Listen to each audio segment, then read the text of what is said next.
Photo काढणं, video बनवणं, games खेळणं।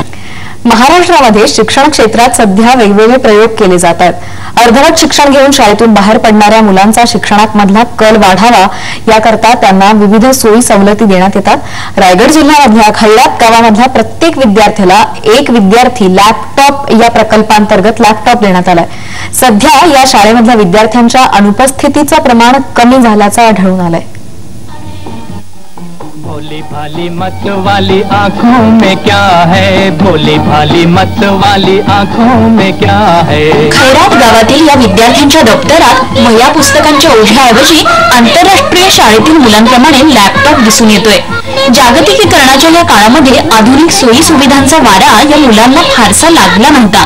मात्र आता या एका खोलीच्या शाळेमध्ये चौथ्या इयत्तेतील 22 मुलं लॅपटॉपवर गणित आणि इंग्रजीचा अभ्यास करतात। केवळ शालेय अभ्यासच नव्हे तर खगोलशास्त्राची माहितीही त्यांना लॅपटॉपमुळे मिळतेय। फोटो काढणं, व्हिडिओ बनवणं, गेम्स खेळणं या गोष्टी तर त्यांच्या लॅपटॉप मिळाल्याच्या आनंदात भर घालणारच ठरतात। या मुलांची आता लॅपटॉपशी खूपच चांगली गट्टी झाली आहे। लॅपटॉपवर फोटो काढायला आवडतं, टॅब आवडतं, गाणी ऐकायला आवडतं, चॅटिंग करायला आवडतं। टीचिंग एड म्हणून जेव्हा आपण वापर करतो तेव्हा आतापर्यंत आम्हाला शिकवलेल्या याच्यामध्ये कॉम्प्युटरपर्यंत आम्ही येऊन पोहोचलो होतो, पण लॅपटॉप ही अतिशय नवीन संकल्पना आहे विद्यार्थ्यांसाठी खास करून।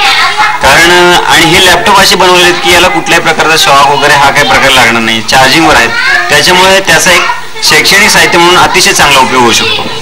एक विद्यार्थी एक लॅपटॉप या आंतरराष्ट्रीय प्रकल्पाच्या माध्यमातून डिजिटल ब्रिज फाउंडेशननं या विद्यार्थ्यांना लॅपटॉप दिले आहेत। हे लॅपटॉप्स विद्यार्थ्यांसाठी आकर्षक खेळण्याच्या स्वरूपात तयार करण्यात आले आहेत।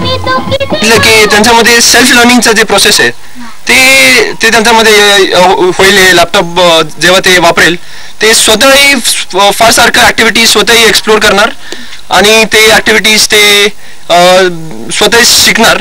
तर हे महत्वाची गोष्ट आहे की ते स्वतः शिकणार आणि फार त्यांच्यामध्ये जे थिंकिंग प्रोसेस आहे ते वाढणार त्यांचं।